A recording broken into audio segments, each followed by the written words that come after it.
Halo semua, nama aku Nia Dias dari kelas 12 IPA 1. Di sini saya kedapatan tugas tentang seni kebudayaan, seni teater lebih tepatnya. Nah, karena biasanya saya sering menjadi penulis naskah saat ada tugas itu, jadi di sini saya akan menjelaskan tips and trick membuat naskah menurut saya. Tips yang akan aku berikan menurut versi aku, yang pertama kita harus mengetahui apa itu naskah. Bagi seni teater, terlebih teater drama, tentunya kita perlu naskah untuk dipentaskan, entah itu untuk monolog ataupun drama yang lainnya. Yang kedua, kita perlu mencari temanya, karena tema itu diperlukan untuk keberlangsungan cerita kita. Misalnya tema tentang kehidupan, tema tentang percintaan, tema tentang pertemanan, ataupun tema tentang keluarga. Nah, yang ketiga, kita tentukan berapa banyak tokoh yang akan kita gunakan, dan kita tentukan alurnya.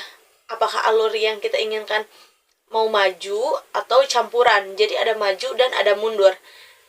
Yang keempat, kita harus mencoba menulis terlebih dahulu. Biasanya aku menuliskan cerita itu dari dialognya atau dari si isi cerita yang akan kita sampaikan.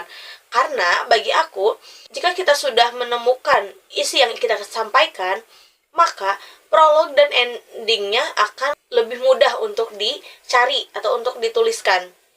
Nah, yang kelima, kita harus menambahkan amanat atau pesan dalam cerita kita. Jadi, kita membuat kita membuat naskah tidak semena-mena cerita yang tidak ada artinya. Tentu saja kita perlu pesan dan amanat yang terkandung di dalam cerita itu. Nah, yang terakhir atau yang keenam, kita perlu cross-check naskah kita. Kita perlu membaca ulang naskah kita, apakah ada yang harus dirombak atau ada yang harus direvisi. Nah, itu adalah tips-tips yang bisa saya berikan menurut saya. Jadi, jika ada kesalahan, saya mohon dimaafkan. Mungkin sekian, see you, bye-bye.